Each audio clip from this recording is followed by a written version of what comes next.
প্ৰথমতে আমি অংকটো বাওঁফালৰ পৰা কৰিম। ইয়াৰ বাওঁফালে আছে অৰ্থাৎ এককৰ স্থানত আছে ৩ আৰু ৪।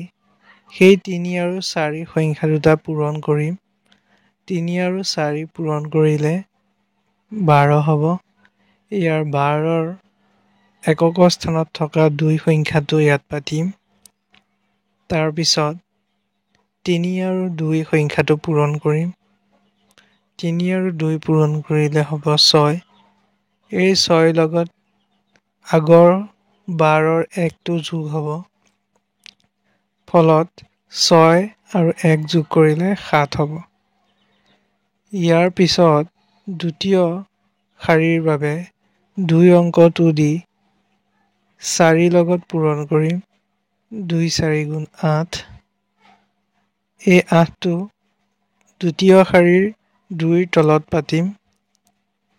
তাৰপিছত ২ আৰু ২ সংখ্যাটো পূৰণ কৰিম। ২ ২ গুণ ৪।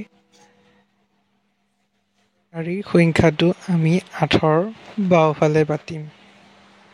তাৰপিছত এই প্ৰথম শাৰী আৰু দ্বিতীয় শাৰী দুইখিনি যোগ কৰা হ'ব। গতিকে যোগ কৰা হ'লে যোগ কৰিব লাগিব।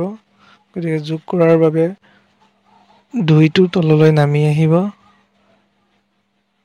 তাৰপিছত আৰু ৭ আৰু ৮ সংখ্যাটো যোগ কৰিব লাগিব। ৭ আৰু ৮ যোগ কৰিলে ১৫ হয়। ১৫ৰ ৫টো ইয়াত পাতিম আৰু ১টো উকলিব। তাৰপিছত ৪ৰ লগত উকলা ১টো যোগ কৰিব লাগিব। ৪ৰ লগত উকলা ১টো যোগ কৰিলে হ'ব ৫। এনেধৰণে আমি পূৰণ অংক কৰিব পাৰোঁ।